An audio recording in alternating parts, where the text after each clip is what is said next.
സമൂഹമാധ്യമങ്ങളിൽ അറിയപ്പെടുന്ന താരമാണ് അന്തരിച്ച കലാകാരൻ കൊല്ലം സുധിയുടെ ഭാര്യ രേണു സുധി.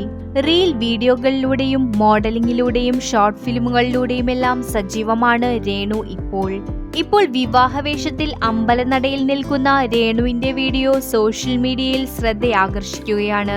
സെറ്റും മുണ്ടുമെടുത്ത് കഴുത്തിൽ തുളസിമാല അണിഞ്ഞ് ഒരു ചെറുപ്പക്കാരനൊപ്പം ക്ഷേത്രനടയിൽ നിന്ന് പ്രാർത്ഥിക്കുന്ന രേണുവിന്റെ വീഡിയോയാണ് വൈറലാവുന്നത്. പിന്നാലെ രേണു വീണ്ടും വിവാഹിതയായോ എന്ന തരത്തിലുള്ള ചോദ്യങ്ങളും ഉയർന്നു. എന്നാൽ ഇത്തവണയും രേണു പ്രേക്ഷകരെ പറ്റിക്കുകയാണ് ചെയ്തത്. പുതിയ മ്യൂസിക്കൽ ആൽബത്തിന്റെ ഷൂട്ടിങ്ങിന് വേണ്ടിയാണ് രേണു വിവാഹവേഷത്തിൽ അമ്പലത്തിൽ എത്തിയത്. പതിവ് പോലെ പുതിയ വീഡിയോയ്ക്ക് താഴെയും രേണുവിനെതിരെയുള്ള വിമർശനങ്ങൾ നിറയുകയാണ്. വീഡിയോയിൽ രേണുവിനോടും ഒപ്പമുള്ള നായകനോടും ഹണിമൂൺ എവിടെയാണെന്ന് ഒരാൾ ചോദിക്കുന്നത് വീഡിയോയിൽ നമുക്ക് കാണാം. ഊട്ടിയിൽ എന്നാണ് ആൽബത്തിലെ നായകൻ ചോദ്യത്തിന് മറുപടിയായി പറയുന്നത്.